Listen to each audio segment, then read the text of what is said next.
함께 말씀 보겠습니다. 이 시간 하나님 우리에게 주시는 말씀은 창세기 1장 1절로 5절까지 말씀입니다.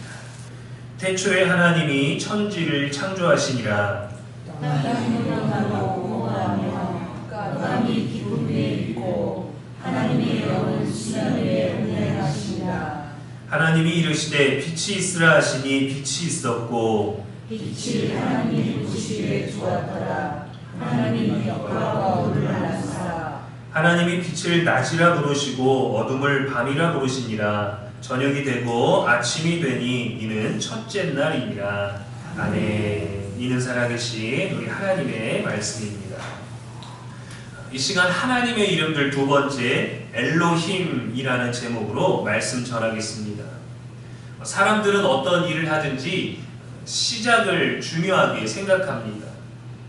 무언가를 할까라고 할 때보다 실제로 무언가를 시작하는 것, 그것이 정말 중요하죠.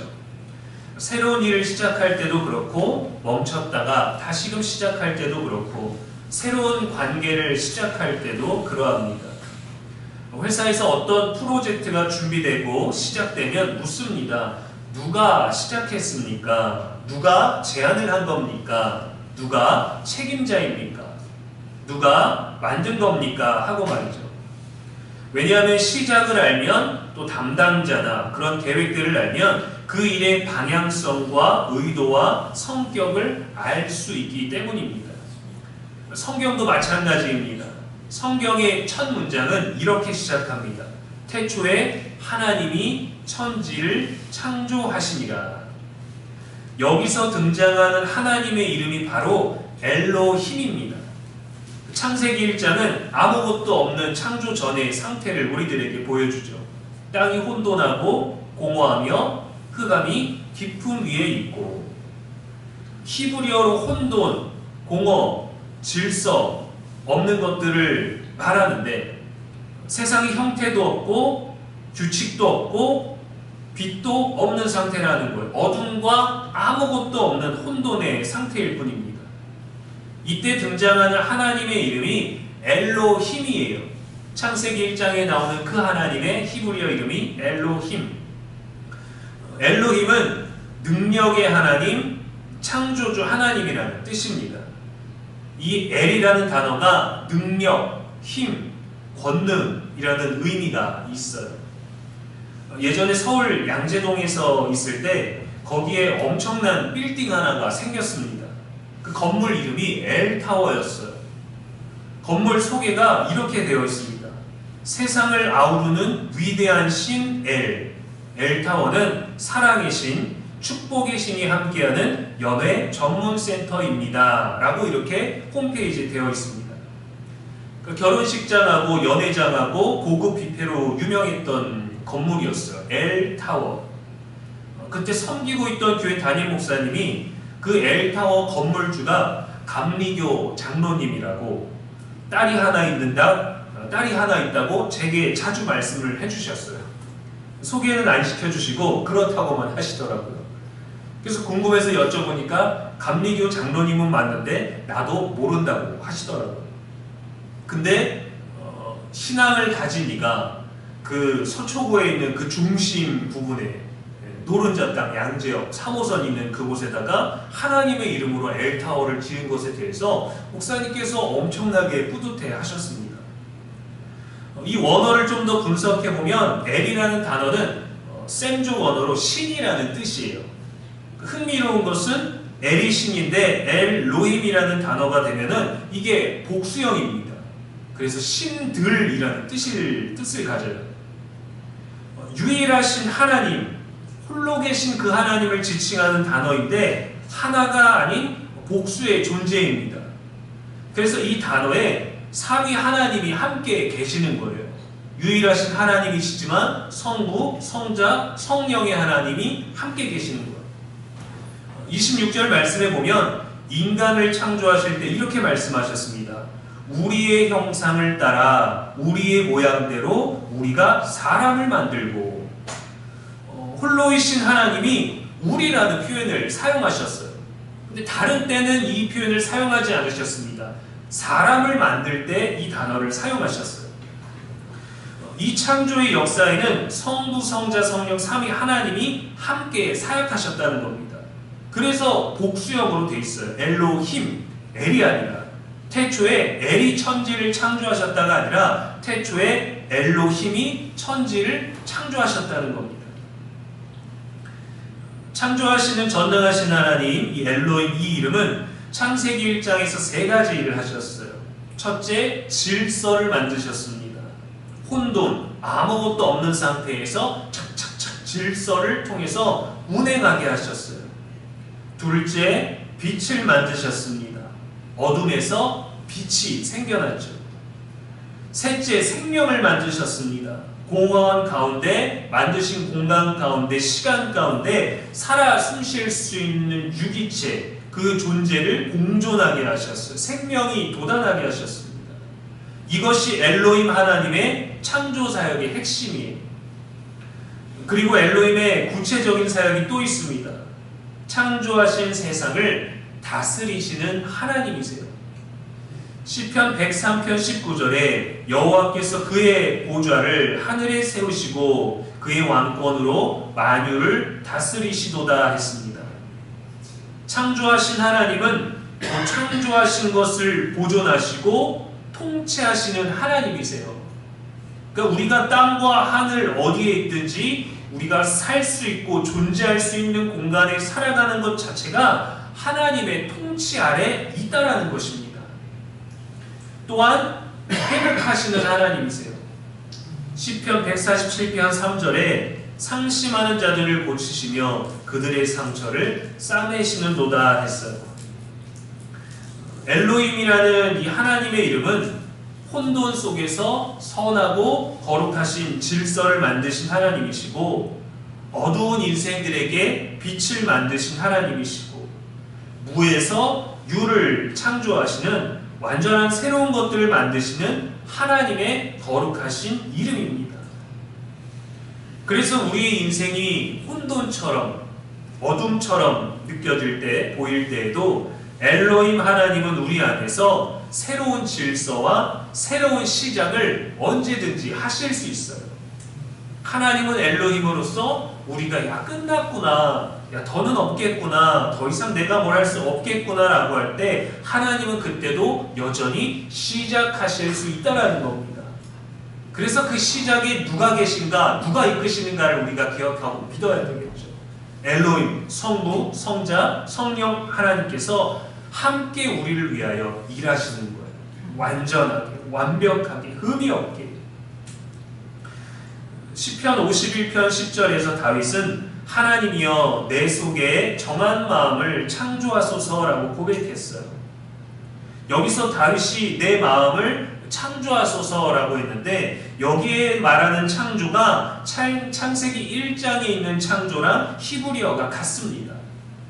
히브리어로 바라인데 이것은 무에서 유를 창조하는 하나님만이 하실 수 있는 절대적인 행위를 강조하는 표현이에요. 바라. 새로운 것을 완전히 만들어낸다. 하나님은 지금도 우리를 위해서 새롭게 창조하십니다. 우리 있을 수 없는 일들, 우리에게 나타날 수 없는 일들, 우리가 기도조차 하지 않았던 그 놀라운 일들을 바라 창조, 아무것도 없는 상태에서 새롭게 하시는 놀라운 역사하심의 시작이 이 엘로힘의 이름이고 그 이름이 우리 안에 있는 거예요.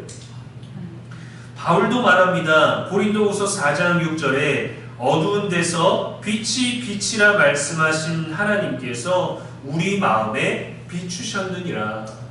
그분은 우리들의 마음에 생명을 비추시고 계시고 빛을 비추고 계십니다. 창조의 하나님은 지금도 우리 삶 속에서 새로운 창조를 하고 계시고 혼란스러운 정리가 잘 안 되는 우리의 삶에 완전한 질서로 우리를 초대하시고 이끌어가고 계셔요. 성경의 첫 문장은 이렇게 시작하죠. 하나님의 이름으로 시작합니다. 태초에 엘로힘이 천지를 창조하시니라. 세상이 혼돈일 때 엘로힘이 시작하셨어요. 어둠이 가득할 때 엘로힘이 빛을 만드셨습니다. 그래서 믿음은 하나님의 창조를 믿는 것부터 시작하는 거예요. 내게 무엇을 하셨는가? 그것이 성경과 얼마나 가까운가가 아니라 성경의 첫 문장, 태초에 엘로힘이 천지를 창조하시니라. 이거를 믿는 게 우리들의 믿음이어야 합니다.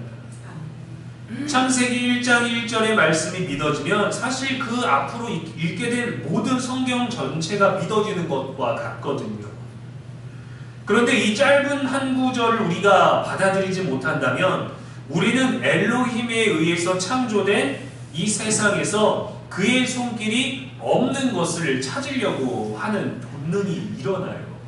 하나님을 잘 못 믿겠고 하나님을 미워하고 증오하는 것은 아니지만 나의 의심을 채울 만큼의 믿음이 없기 때문에 내가 믿으려고 노력하지만 정말 그럴 것들을 확인할 방법이 없기 때문에 말씀만으로는 부족한 것.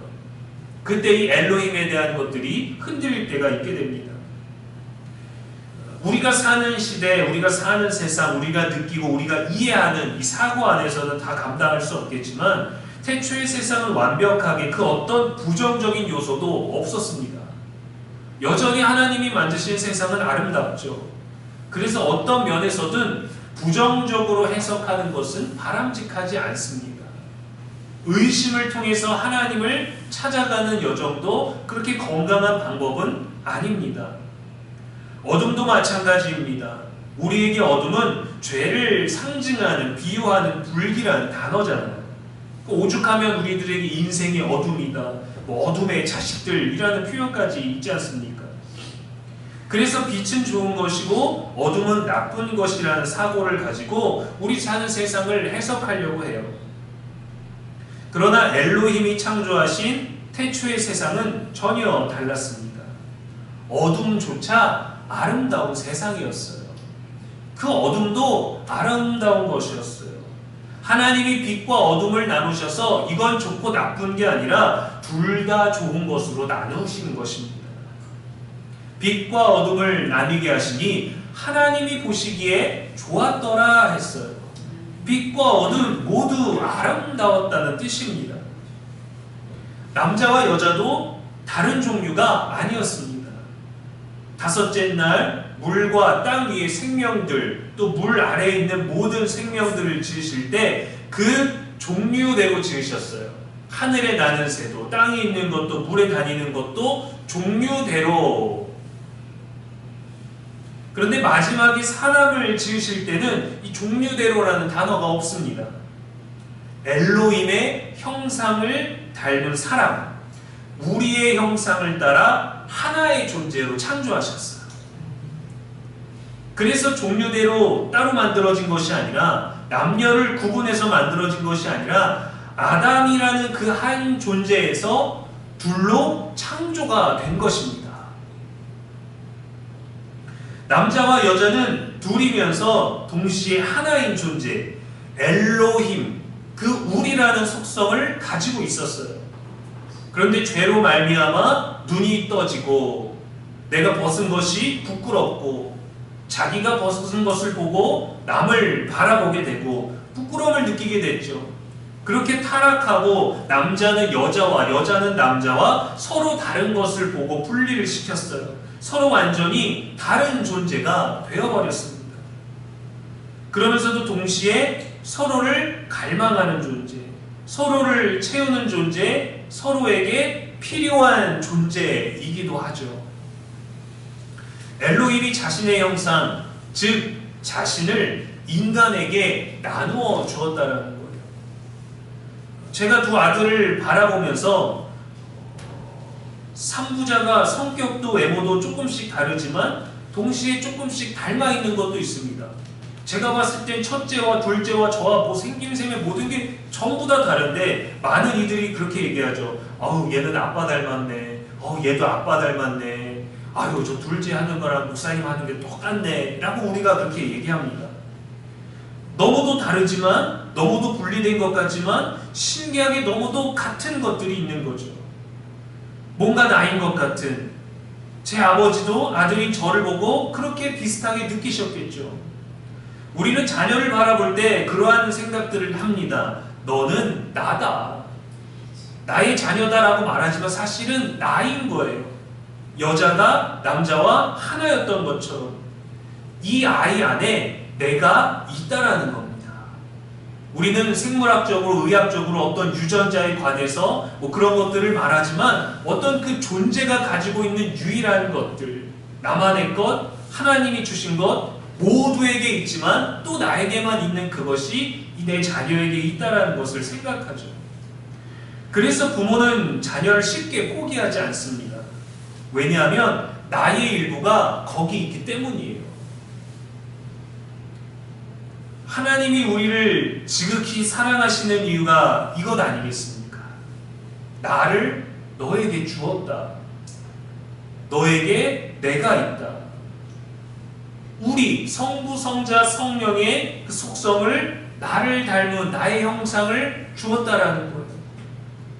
그래서 하나님은 우리를 포기할 수가 없으신 거죠. 그러니까 우리도 우리의 믿음을 결코 한순간도 포기해서는 안 됩니다.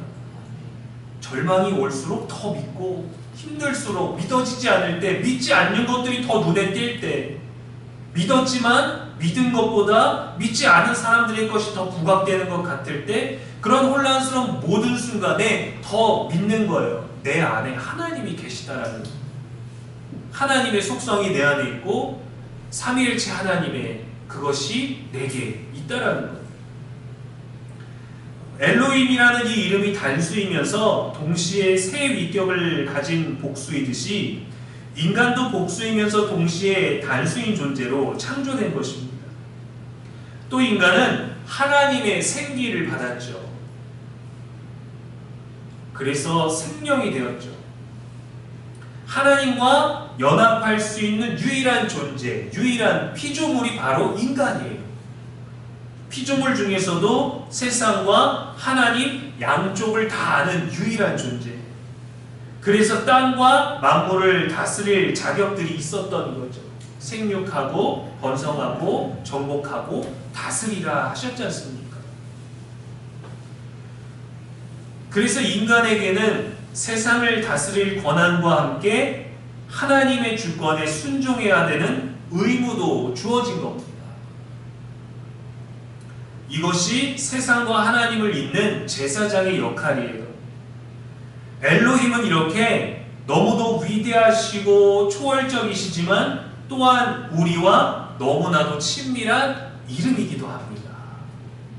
가끔 우리가 누군가와 친해졌을 때, 그 사람의 이름을 알게 되었을 때, 또 그 사람의 어떤 존재에 대해서 잘은 알지 못했지만 같이 뭐 얘기를 나누고 또 자신의 느끼는 점을, 생각을, 미래를, 또 세상을 바라보는 것을, 살아왔던 과거에 대해서 더 깊이 나누면 나눌수록 이 사람도 참 대단하다는 것을 느끼게 되기도 하고, 그렇게 대단한 말들을 하지 않았지만 나중에 알게 되었을 때 정말 어떤 세상의 기준으로 높은 사람인 걸 알게 되었을 때 내가 이런 사람이랑 가까웠다는 것을 또 뿌듯하게 느끼기도 하죠. 그런데 우리가 엘로힘 하나님과 속성을 같이 하며 그 이름이 우리와 가장 친밀하다. 시간적으로는 신약에 있는 그 시대가 우리가 시간의 순서에 따라 더 가깝지만 아예 세상이 만들어지기 전 태초부터 그 이름이 우리와 친밀하다는 것은 여러분, 하나님이 우리 안에 얼마나 크게 역사하시고 지금까지 역사하시고 앞으로도 역사하실 것이 놀라운 일이 아니겠어요.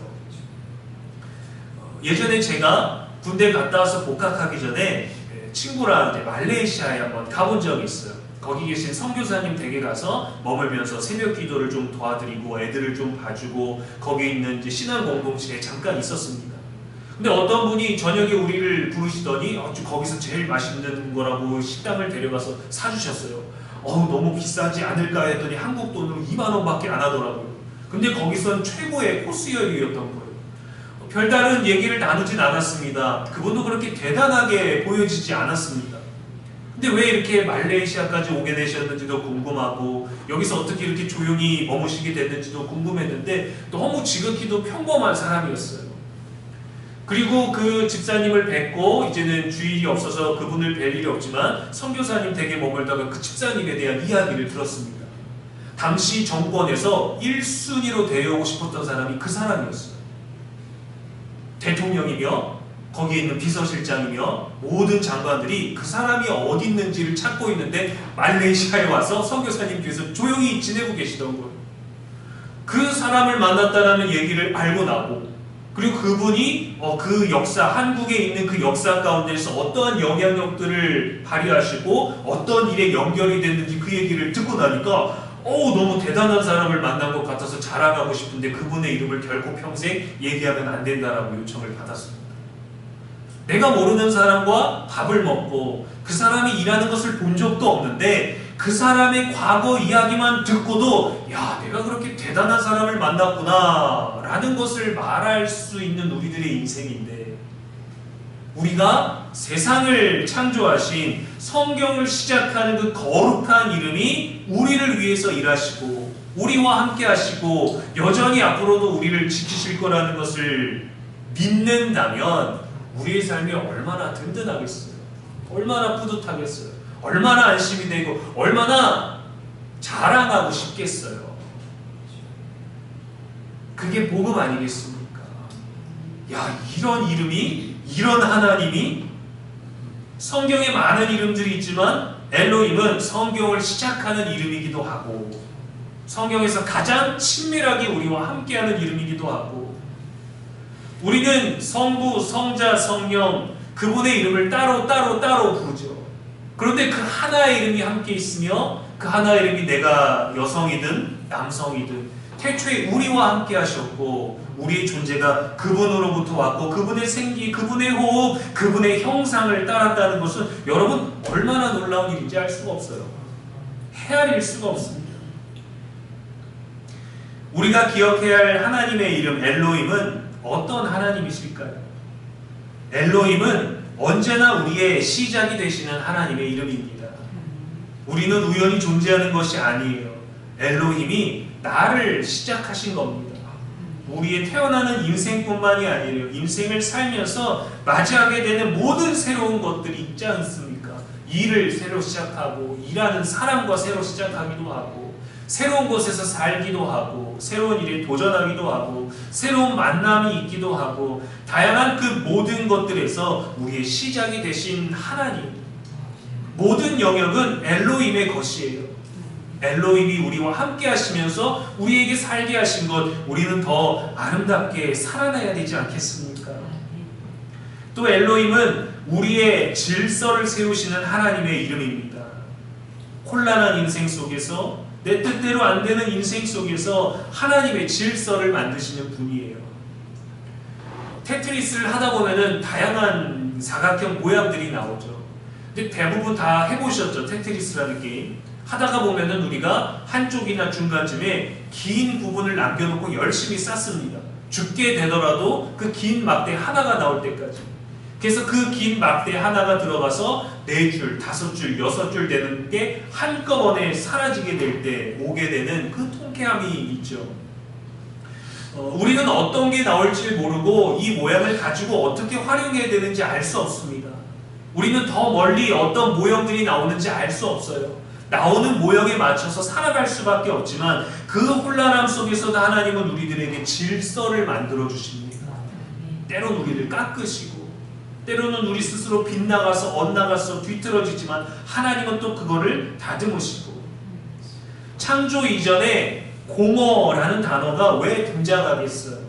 하나님이 충만하게 채우시겠다는 것을 강조하기 위해서입니다. 아무것도 없다가 있는 게 좋은 거겠어요?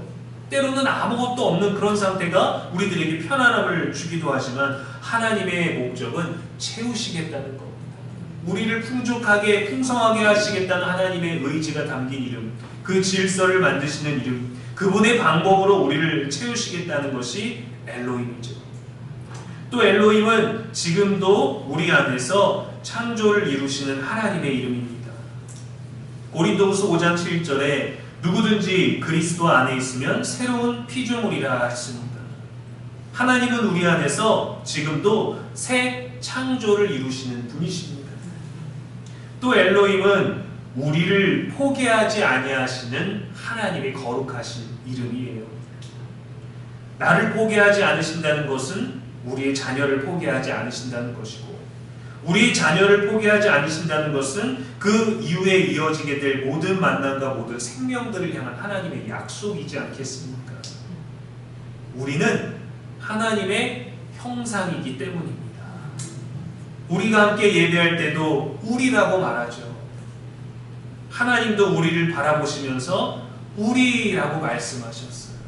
우리 하나를 지으실 때도 우리라고 하셨습니다. 처음부터 하나님은 우리보다 많으셨다는 거예요. 우리는 세상을 보며 이렇게 생각하기도 합니다. 너무 혼란스럽다. 너무 어둡다. 너무 무질서하고 너무 알 수 없고 너무 교만하고 너무 악하다고 말이죠. 그러나 창세기 1장은 우리들에게 말해줍니다. 거룩하신 하나님의 이름 엘로힘은 항상 혼돈과 공허와 어둠에서 일하시기 시작한다고 말이죠. 세상에 혼돈이 있었지만 하나님은 창조로 응답하셨습니다. 아름다운 조화로 응답하셨고 거룩한 질서로 증명하셨고 빛과 생명으로 우리들에게 보이셨습니다. 우리의 반복적이면서도 복잡한 하루하루가 하나님의 거룩하신 이름 엘로힘으로 말미암아 늘 새로운 질서와 충만함으로 가득할 수 있는 저와 여러분 되기를 주님의 이름으로 축복합니다. 기도하겠습니다. 전능하신 창조주 하나님 아버지, 혼돈과 어둠 속에서 공허 속에서 세상을 창조하신 엘로힘 하나님을 찬양합니다. 우리 삶이 때로는 혼란스럽고 앞이 보이지 않을 때가 있지만 빛이 있으라 말씀하시고 어둠조차 아름다운 것이라 하시며 그대로 되는 말씀대로 이루어지는 주님의 음성을 다시 듣게 하여 주옵소서. 창조하신 하나님께서 우리의 삶도 우리의 마음도 날마다 새롭게 하여 주시고 우리의 갈 길을 밝히 보여 주시옵소서. 우리 안에 있는 하나님의 형상을 더욱더 귀하게 여기며 우리와 함께하는 이들에게 담겨져 있는 우리와 똑같은 하나님의 형상도 귀히 여기게 하여 주시옵고 내 안에 계시는 그리스도를 따라 나도 기뻐하고 우리도 기뻐하며 하나님도 기뻐하시는 삶을 살아가게 하여 주옵소서. 우리의 영원한 소망이 되시는 예수님의 이름으로 기도합니다. 아멘.